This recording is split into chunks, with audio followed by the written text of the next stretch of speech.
So this morning, if you would turn with me to Luke's Gospel this morning, chapter 1, verse 35 through 41. Luke, chapter 1, verse 35 through 41. We enter into the Christmas season and reveal our understanding of what Christmas season is really all about, the events that really happen. We focus on some things and we leave some things out. We don't realize the significance of what we're leaving and what we're missing, and each gospel writer does it differently. So if you're there on Luke chapter 1, verse 35 through 41 this morning. Yes, amen. Amen. Listen, everybody there say amen? Amen. All right, listen, reading from the King James Version, and it says, "And the angel answered and said unto her, The Holy Ghost shall come upon thee, and the power of the highest shall overshadow thee. Therefore, so that all the holy things which shall be born of thee shall be called the Son of God. And behold, thy cousin Elizabeth hath also conceived a son in her old age, and this is the 6th month with her, and who was called barren. For with God nothing shall be impossible. And Mary said, Behold, the handmaid of the Lord, be it unto me according to thy word. And the angel departed from her. And Mary arose in those days and went into the hill country with haste into the city of Judah, and entered into the house of Zacharias and saluted Elizabeth. And it came to pass that when Elizabeth heard the salutation of Mary, the baby leaped in her womb. And Elizabeth was filled with the Holy Ghost." You may be seated this morning in the presence of the Lord this morning. When you think about these things, this is your leap year. This is your leap year. I'm not talking about the first part again. I'm talking about this is your leap year. We study this story all the time. If you would notice in Mark's Gospel does not talk about this part of Jesus' life. Mark's Gospel actually talks about Jesus as Jesus is a grown man. He talks about Jesus coming. Jesus is full of power and authority. Mark's audience is totally different. But if you look at the other gospel writers, they talk to it about different vantage points. For example, Matthew talks about Jesus from the time he was a baby and does the same. So does Luke. But Luke, being a physician, does something a little bit different than what he's talking about here. And we talk about this story, but we don't fail to realize the significance of Elizabeth in the story of Jesus. We don't think about it. I know, and I know some of the mothers here would understand that. If somebody told me I was going to have a baby when I was late, I would faint first, bury me later, and bring me back to life. Because you kind of went somewhere that you know what, we don't think that that's common when we think about that. But to understand that this is your leap year, in a couple of weeks, everybody's going to get together, they're going to eat food, have a good time, celebrating what we call Christmas. Think about that when we think about just the Lord Christmas, that day that we celebrate Jesus' birthday, even though it is not recorded in the Bible to say when Jesus was really born. You will never find that in there. If you find it, please tell the deacons and then let me know right after that. You see, many people look at December 25th, they exchange gifts. They're eager to see what's under the Christmas tree. It's got to be something under there for me, but let me remind you about something. You know what? It's not what's under the tree. It's about who died on the tree. What you're going to get up under there, because some of us remember when you didn't get anything under the tree, all you got was an apple and an orange if you got that. Some of us got wish gifts. You wish you got something. Somebody wish you had something. It didn't always show up that way. But you know what? You weren't worried about getting something because you know what? You had everything that you needed anyway. You see, you didn't need all those things that's up on it. Matter of fact, it kind of makes you better with the way you are right now, because you know what? When you don't get things, it don't bother you. You know, you learn how to be able to live without things now. It don't bother you if you don't get things like that now. But I need to remind you of something. How many of you know that God already gave you the greatest gift that you could ever get? The greatest gift in the world was given. But John 3:16, for God so loved the world that he gave. You can leave it right there or add whatever else you want to it. But it tells me that God loved me so much that he gave something right there. If somebody asked you to give up one of your children right now, you could have made the decision that God made. For God so loved. Yes, he did. And he gave. He gave the greatest gift of all, his son, Jesus Christ. But it's amazing as we look at our text this morning, when Mary ran to tell Elizabeth about what Gabriel had said. You know, Gabriel had already been there. You see, that's what we don't think sometimes. We think that God gonna tell us something. God ain't been there already. God's already been there. When he tell you, it's an afterthought. It's already done. When he tell you something, it's already done. But we think that God hasn't been there, that Elizabeth is just waiting for CNN or Fox News for them to bring the word, or FedEx or somebody to send her a text, or somebody to send her something to be able to let her know. But Gabriel, You see it? the true messenger of God. Yeah. Gabriel, the one that take the word to people. Yeah. Gabriel, the one that deliver the good news. Yeah. Gabriel, the one that lets you know when something's going on. Gabriel, the one that shows up. He's already been there to tell them. I'm just telling Mary because I want you to know what's getting ready to happen. You see, you look at it, and the angel Gabriel said unto her that this is what's getting ready to go on. But look at what it said. It said that the baby John leaped in her womb. It leaped in her womb right there. Here it is, a baby that was only 6 months old. It didn't just sit in the womb, but when he hears the good news, he begins to leap right there. You know, I discovered something. I had to go back and do some scientific study on this. I discovered that through an ultrasound, a baby in the womb of 6 months can move around. It can sleep when it wants to. It can stir. And any woman that's been pregnant know every now and then that baby gives you that kick every now and then. That she's going to feel it every now and then. They can hear what's going on. But in all the research, I never saw anywhere where it said a baby could leap in the womb. All right. I never saw that. But see, whatever we hear the name of Jesus and it's coming, there should be some leaping. Okay. When we hear the name of the Lord, there should be some leaping. When we hear the name of the Lord, there should be some joy. When we hear the name of the Lord, there should be some praise. When we hear the name of the Lord, there should be some movement. When you can't move and understand, do you really understand? Would you let a baby praise you more than you do? You mean you got your mouth, you got your faculties, you can't open your mouth, and a baby that's still in the womb gets a word from the Lord and leaps in the womb. And see, we leave out what really happened and stuff with Elizabeth. We need to understand that when somebody hears the name of Jesus and he coming, there should be some shouting. I remember in the old churches when the preacher came up there and said, in the name of Jesus, everybody in the church house would get up and start shouting when they said Jesus' name. But see, we think we got to do it, but Jesus told you in Luke 19:10, a little bit further in Luke, he said, I tell you this, if you hold your peace, the stones out here start praising. You see, I don't need a rock to pray for me. I can do it all by myself. I don't need anybody to do it. I don't need you to do it. I can do it all by myself if I have to.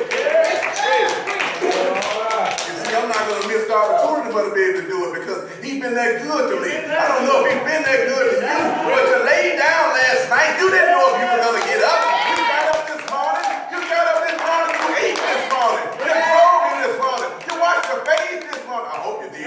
Some people got up and did some things that you know it may not be common, but thanks be to God that he gave you what you need. That's why you should praise him. You should understand. Get credit. You understand. We look at the calendar and we look at time and we think about leap year. You've heard that leap year. You've heard that all your life. Amen. You see, 2020 will be the next time that you see a leap year. You see, February got 29 days, 4 years. I understand that it's called a leap year. Every year, every 4 years, the calendar has to take a leap to try to correct itself on the sun's rotation. Scientific message for everybody right there. So Mr. Know-it-all, got to give it to him right there. But that's what that is right there. You have to be, that's why it has to do those things. You see, we consider the word leap is supposed to be joy when it comes to it. And we're supposed to be to jump over something. You're supposed to be happy when you leap up and be able to say that. You see, I remember as a boy, me and my brothers and sisters and my cousins and friends, we would go out and play leapfrog. You ever played that? Amen. There was so many of us by the time we finished leaping, we were like this. You couldn't leap no more. You couldn't jump no more because there was so many people you had to go around. And you was good if you was at the front of the line. But everybody that was the back of the line, you know you had a problem. Because you got to leap over everybody to get there. Everybody, if you're in the back, you're looking there. But you see, this morning I came to let you know that despite what the calendar say, this is your leap year this year. It's a little bit of time. God's getting ready to do something right now in your life and our midst. You can't see it right now, but what you do, you need to pray that he give you the vision you have to be able to show what he can do in your life. Matter of fact, you need to show you what he's already done. Don't wait for tomorrow. Look back over what he's done already. He started on the 1st of January, and here it is, December 16th.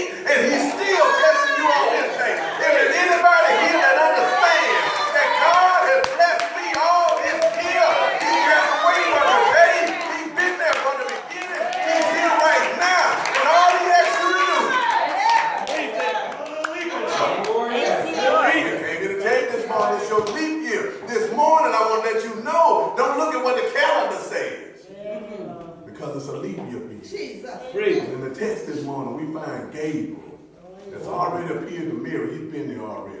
One of the amazing things he told us was that Elizabeth, imagine me tell you something like that. I know Elizabeth is an old woman. And he comes and says, you know, your relative is going to have a child in her old age. And she's said to be barren. And she's in the 6th month of pregnancy. How does the 90-year-old 6-month pregnant woman look? I don't know. I don't know, man. I don't know none today. I haven't seen it.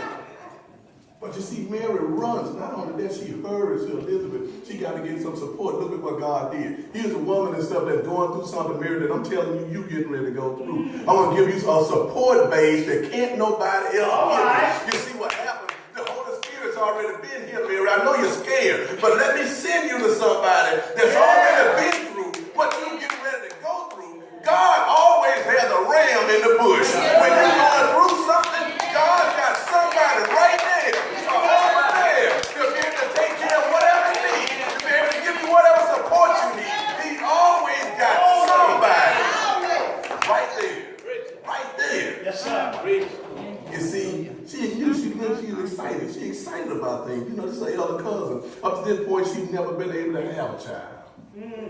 Elizabeth has prayed for years, decades probably, that you know what, that God would come and grant her request right now for her to have a child. Elizabeth, old age, but you know what, that didn't make no difference to God. You see, sometimes I tell elders, you think God ought to bless young people. Let me tell you, you're the seed that God planted his blessing in. And if you can understand that he got blessings for you, it don't stop when you get 90 years old. It don't stop when you get 100. However long you got on this earth, God is going to bless you every day, no matter how long it is, no matter how short it is. He's always there. Yeah, he's always.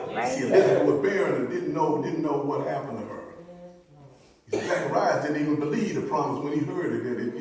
It's been delivered right by Gabriel. Again, here's Gabriel show up in front of you, and this is what's getting ready to happen. But it didn't stop anything, though. You see, the one that makes everything possible knows what's getting ready to happen. God took her barrenness and turned it into a blessing. Yeah. You see, God takes your pain and turns it into a blessing. God takes your hurt and turns it into a blessing. God takes your unbelief and turns it into a blessing. God takes the things you say you can't do and turns it into a blessing. And when somebody see you been blessed, all of a sudden the fire starts getting set. And God said, if he bless you, he can bless you. And if he did it for you, guess what? He can do it for me too. All you gotta do is believe and hold on to it. You see, you didn't understand. God took that barrenness and made a blessing out of it. She was empty. God heard her prayers. She was filled with emptiness in the newness of life, but something happened. Why is it that we are stunned? Because we don't believe that God can do something. Wow. We pray for weeks, you pray for months, you pray for years, and you give it up to God. But yet and still, it don't seem like nothing's changing. Don't you know when you pray to God that he's moving heaven and earth just to get to you, just to show you that you're patient and just wait a little while longer. It's a reason for what I'm doing. And when somebody else sees it, he said, somebody's going to ask, what must I do to be saved? If he's that good, what must I do to get some of that? You got to understand, when you're giving up to God, it's not too late. Even the Israelites had to go 40 years in the wilderness because they were crazy and stupid. As good as God been to them, you got to go 40 years to go through something that should have took you 4 hours. And God said, I'm still with you. Despite what you say, I'm still there. You see, Elizabeth and Zachariah had given up. I don't know, Lord. I don't know. But I do know when things appear impossible, it's just right for God then. God has to let you get to a point where you feel that he's not there. And you ever been in that situation where you're going through something and it seems like the world will collapse on your shoulders and nothing is going right, everything is going wrong, people are speaking to you and telling you hello is no, and everything is going wrong and people are talking about you, and when you think you're at the last of your last of the last of your last, when you can't go no further, when the cup is empty and you don't have nothing else in you and you're laying down on your face, then I show. That's when God shows up then. When everything seems like it's all over, that's when he shows up and say, hold on. I got you. Man. I know because it was just right with God. You see, he tells you don't give up this morning. How many of you know that God has a blessing with your name on it. Yes. You see, some people don't believe that you don't believe that God got your name written like that. I got a blessing with you, Deacon Evans, I sure do. I got one for Sister Blunt over here, I sure do. I got one for Sister Bell right there, I sure do. I got one for Sister Robinson right there, I sure do. I got one for Sister King right there, I sure do. And you know what, if you believe, I got one for you too. Yeah. All you got to do is hold on to be able to see it. I got it right here. See, the scripture says we have an amazing event taking place. These two pregnant women. Yeah. You know, they're not meeting to speak to each other about babies kicking and moving around. That's not what they're meeting about. It's more a meeting to discuss. It's more a meeting to discuss the issues of pregnancy. 6 months and some years. You know, Elizabeth has been through a morning sickness. I'm quite sure she's been through that already. It's more than a meeting to discuss morning sickness. It's more than a meeting to discuss how the baby's going to be delivered. It's amazing how the Holy Spirit empowered this whole thing. Not only do we see Mary and Elizabeth coming together for fellowship and comfort, but we see the Lord and John the Baptist meeting for the very first time. Right there, Jesus and John the Baptist meets each other right there. And matter of fact, they wasn't in physical form. I'm in the womb, you in the womb, but God puts a channel right there where they can talk to each other. And the word says that the baby leaped in the womb. You see, churches down through the century call that the visitation. But what we really see is the meeting of the Old Testament, or the Old Covenant and the New Covenant. Coming together right there. This meeting is providential because God planned it. Yes, sir. It's ordained because God planned it. Yes, sir. The angels extend the invitation to Mary to go see Elizabeth. Go and see her. Now, she's a long way from Elizabeth. I don't know if she's pregnant, but the angel tells her, go and see her. You see, how many know that God still places people in your life for to be able to tell you, go and do this right now, and don't do this, and don't try this. You know, Mama was the one that God put that lineage for. You gave that calm to you. When Mom say don't do something, stop. When Mom say don't do this, stop. When Mom say quit, quit. You need to understand that God gave us some insight that He didn't give to you.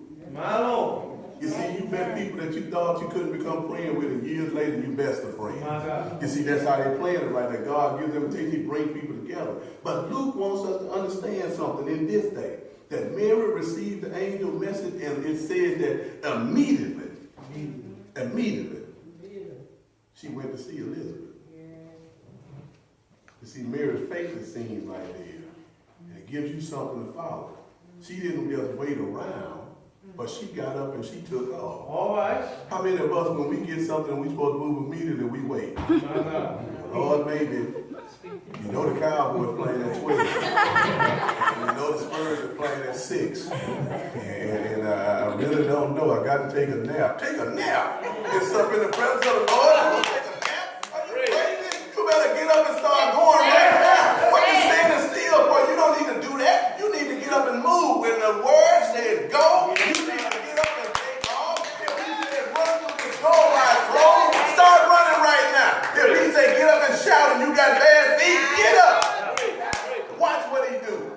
I'm telling you, I know what He can. Yes, sir. Why do we spend so much time waiting instead of doing it? We spend time waiting on things to come when God says, I've already done it. What you waiting for? Why do we hesitate when God tells us to go? Are you that afraid? Do you not have confidence in Him? Do you not think that He knows what He's doing? He said, though you walk through the valley of the shadow of death, you should fear no evil because I'm there with you. Why do you hesitate? You see, Mary had a very strong and unwavering faith, one that believed in God no matter what. You see, some people, that thing is gone from them. We're told that Mary went to find Elizabeth. She went to find her. Now, if you go back and read the story, and they'll give you this in Bible study and stuff, but it said that she traveled about 100 miles south to get to Judah. That's a 5-day journey. Remember, she didn't have a Lexus, so she didn't have a hoop to get on. She had to get on a hoop camel, or she had to walk, or she had to do something like that. That's an amazing trip for a 14 or 16-year-old girl who's pregnant. You see, we miss our opportunities now because, Sister Blunt, we don't like to be inconvenienced. We don't like to be inconvenienced. Oh, no. But God does not always make it convenient for us. Sometimes He got to bring you down. I'm not going to make it convenient for you. God has a way of pushing you out of your comfort zone. You ever got used to something and all of a sudden God changes it? You ever start doing something and all of a sudden God changes it? In the middle of a screen changes right there. We miss the opportunity for the movement of God because we really don't want to take the journey, Lord. I don't want to come from out there in the streets. I want to stay doing what I'm doing. I don't want to change. I don't want nobody to tell me. I don't want the deacons to pray for me. I don't want the pastor to preach to me. I don't want nothing. I want to stay like this because I really don't want to go on that journey because somebody's going to see me and say, you don't look like you used to look. But that's a good thing. I don't talk like I used to talk either. I don't act like I used to act either. But I still remember how to cuss if you get to me. You see, you have to let people know that's what it is. God pushes you out of your comfort zone. Mary, serious about the birthing that's getting ready to take place. You see, we sometimes don't get serious about God until things get bad. Oh God. You see, God is trying to birth things right here in this church. I've seen it. I've seen him do it already. Some people are curious about what God is birthing in you. If it rains, people won't even come to church. Oh, preacher. Tell it. Oh. I know I want to give an amen right there. Amen. Amen. God forbid if it's cold and below 50 degrees, Lord, I ain't coming to church. But look at what God done gave you. You got heat in the church right now. I remember the church that I went to, we had a wood heater. We didn't even have a heater in some places. But you came to church anyway. All you got to do is put on a coat, lace it up, and come on in. You see, you're going to get it right there. You don't understand. This is how good we have it right now. Lord, let me have a little bit of an ache right now, Lord. Uncle Arthur visited me this morning, and I got arthritis right now, Lord, and I'm limping right now. But if God healed a lame man and made him to walk, and he came into the temple and praised him, what excuse do you have? But see, you don't have one. Then we have the audacity to call somebody and ask them, what did we miss at church today? Praise. Tell it, God. I'll call you and ask you what did we miss at church today. Don't tell me the scripture, the pastor people. Give me the good news, the gospel. Give me the gossip. Don't give me the good news. Just tell me what happened at church.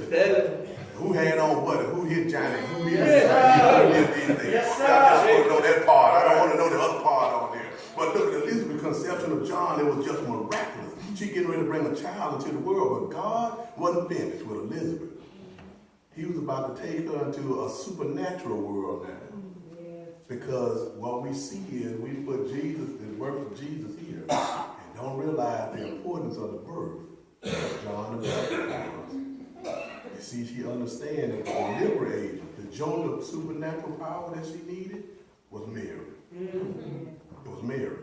That's why you can't tell everybody what your problems are. There ain't no witness on that one. You can't tell everybody what your problems are because, see, everybody don't have your best interest in heart and so on.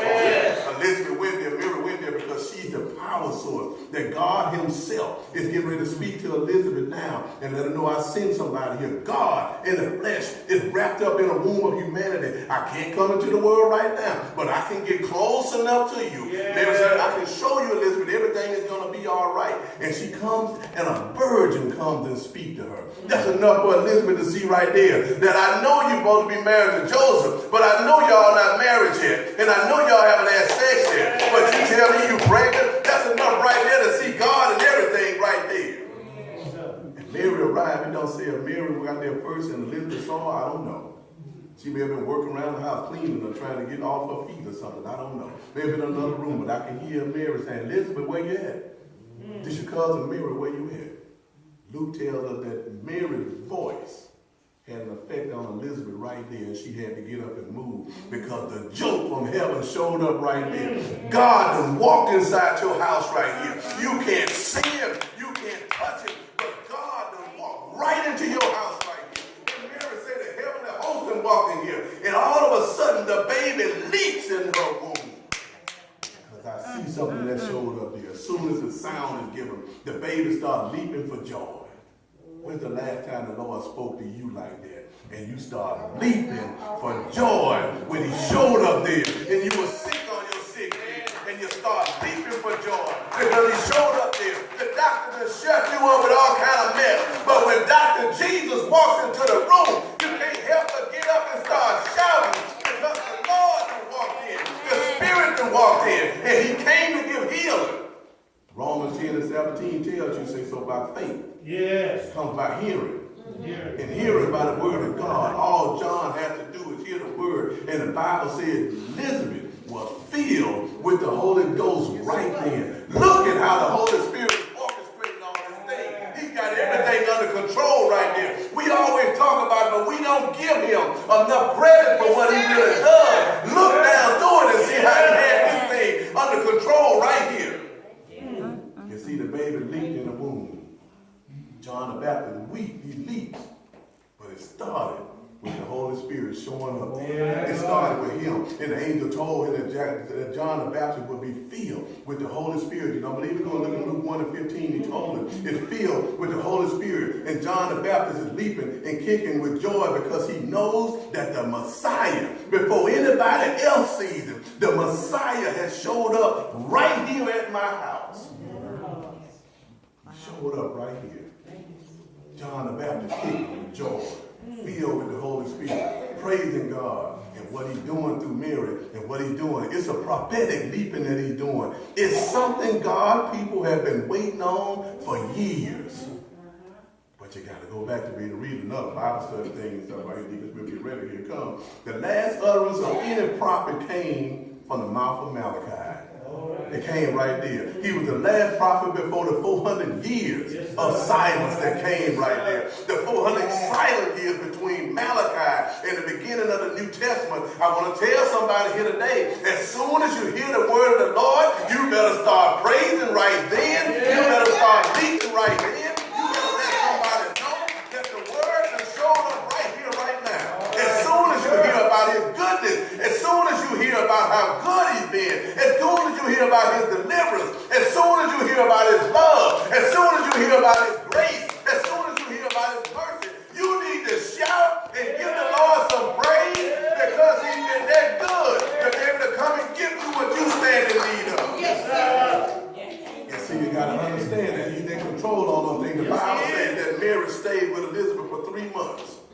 John the Baptist 6 months in the womb right there. So that means Mary stayed with her until she delivered John before she went home. The Holy Spirit puts her in contact with somebody that understands what she's going through. You ever had a problem and you trying to tell somebody and then you trying to tell them what your problem is and they give you this I don't give a dip look? What you telling me for? I ain't never going through that. It ain't me going through it. Why you telling me? Why you bothering me with all that? You ought to take that and tell somebody that got issues and then you walk out feeling like the Lord really got to come see you because you feel worse now than you did when you went in there. You see, we need to understand. Mary didn't go home and get no rest. But she stayed right there. Why? Because delivery was in her womb. Yes. The two have already made a connection. The delivery is in her womb. And I'm here to tell you right now that Jesus won't leave you until you deliver it also. He won't leave you until you come out of whatever that situation is that you're in right now. He won't leave you until that darkness becomes light that's around you right now. You see, she couldn't leave because the forerunner was in Elizabeth's stomach. Put the thing together on here to be able to see another Bible study moment. Here you go right here. The forerunner. Yes, sir. Jesus is giving them instructions right there while he's in the womb. John, I understand you're getting ready to get born, man, but you know what? I'm coming later on. And so let me talk to you about what needs to go on. The forerunner had to be there 6 months before Jesus came and said, made a private visit right there. Before the deliverer got on the scene, he tells somebody, he that comes after me is preferred before me, but he was before me. And the forerunner had to come first. Yeah. The forerunner had to be there first. I got to set the page for you right there. God wants you to know this morning that we need him to bring that same sense of joy into your house right now. Somebody don't have that joy in your house right now because in the church sometimes there's a lack of joy even in the church house. We no longer get to hear the voice of God and it makes you happy when you hear it. You know what? You should be clapping every time the name comes up. You see, there's a problem with joy. It's not a commodity that can be produced. You can't buy it. You can't do anything. It can't be stolen. You can't get joy from J.C. Penney. Go to the mall and try it. You can't get joy from Circle K. Go down there and try it. You can't download joy. You can't lobby for joy. You can't do that. You can't legislate joy.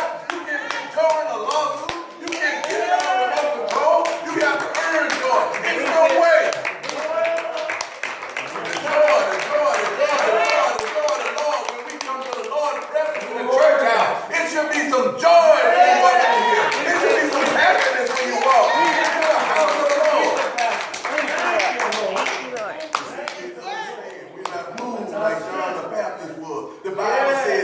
leaped in the womb when he got the power source came to him. We focus so much on things that take joy from us.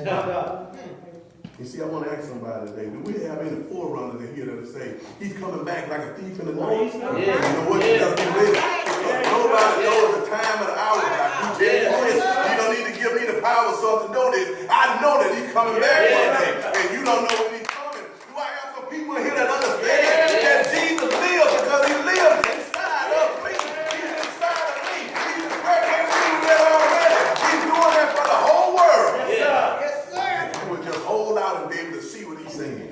See, after John was delivered, they wanted to call him Zacharias after his father.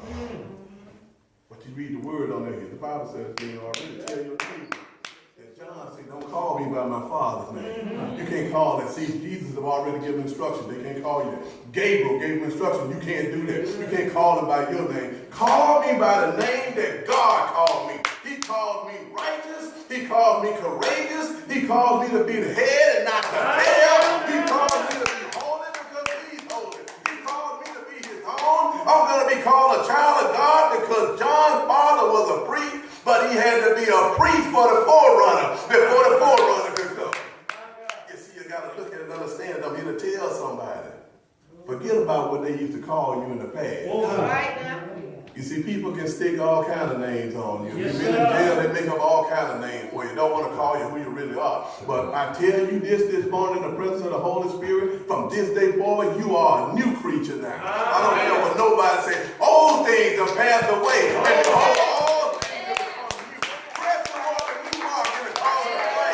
God told me that this is going to be your leap year. You ought to leap right now. We're going to leap until the church gets packed. We're going to leap until our money come in. I'm telling you right now, if the baby John can praise him in the womb, don't wait till December 25th. You need to praise him right now. What's keeping you from leaping for joy this morning? If you're sad this morning, fall down on your knees and pray and tell him to restore the joy. Return you to the joy of his salvation. You see, it's something bigger than the Lord himself. It may look that way now, but nothing is greater than my Lord. I don't care what it is. It's no problem that